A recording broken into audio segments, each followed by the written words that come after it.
дали конечно завршува лошата приказна за дивата депонија Вардариште? Ова прашање се наметна по синоќешната објава на градоначалникот на град Скопје Орце Ѓорѓиевски дека е почнато површинско чистење на депонијата Вардариште. Скопјани сето ова уште го гледаат во форма на прашање и поради фактот дека многу пати досега од претходниците на Ѓорѓиевски или од општински градоначалници беше ветувано или беше започнувано да се средува дивата депонија Вардариште, ама ништо од тоа не се реализира. Овој пат новиот скопски градоначалник вели: зборот е збор, депонијата Вардариште заминува во историјата. На скопјани останува да почекаат времето да покаже дали конечно на овој простор ќе нема ѓубре, а ќе се изгради еден од најголемите паркови на површина од 300.000 метри квадратни. За потсетување, не така одамна Вардариште силно го загадуваше Скопје, а поради тоа имаше и повеќе дневни протести и блокади на сообраќајници од жителите на аеродром и Газибаба.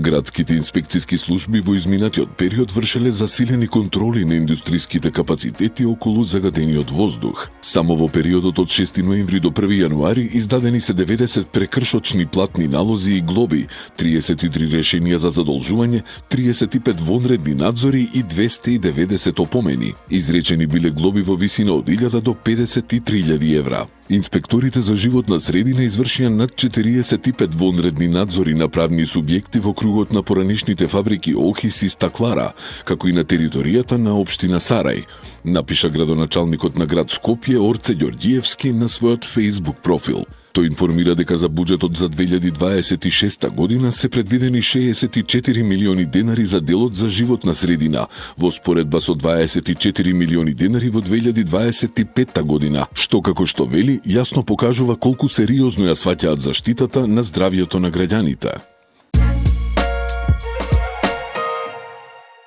Кисела вода во кругот на основното училиште Свети Климент Охридски во Драчево ја почна изградбата на првото од вкупно 10 нови детски катчиња, кои ќе се реализираат низ целата општина. На гумирана подлога која го намалува ризикот од повреди и овозможува сигурна игра, ќе бидат поставени разновидни реквизити: лулашки, лавиринт со 2 тобогани и мрежа за качување. Просторот ќе биде осветлен, овозможувајќи безбедна активност и во вечерните часови.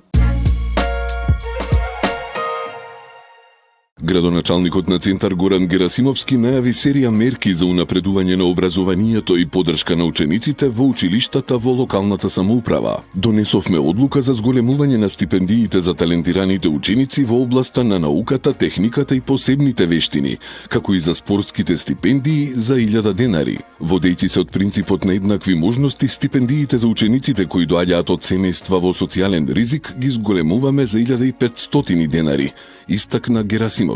Во рамки на поддршката за учениците, повозрастните ученици ќе имаат можност за бесплатна екскурзија преку проектот Сакаја Македонија. Од 1 јануари, секое семејство во општината Газибаба кое ќе добие принова, ќе има право на финансиска помош во висина од 8000 денари. Со ова, како што велат од општината, се продолжува со политиките за поддршка на младите семејства. Според градоначалникот Бобан Стевковски, целта на ваквите мерки е да се влијае на зголемување на наталитетот и да се охрабрат граѓаните на овој важен чекор. Тој потсети дека кога ја презел функцијата, за прв пат ја вовел оваа помош. Ова е почеток на една политика која ја става грижата за семејството и децата во самиот фокус, истакна градоначалникот, нагласувајќи дека средствата се обезбедени преку одговорно трошење на парите на граѓаните. Пациент нападнал вработена во здравствена установа. Ова се случило во Ѓорче Петров. Имено вчера 56 годишна здравствена работничка од Скопје пријавила во полицијата дека околу 4 часот на работното место во здравствена установа на подрачјето на Ѓорче Петров била физички нападната од едно лице кое се лекувало во установата. Од МВР известуваат дека се преземаат мерки за расчистување на случајот.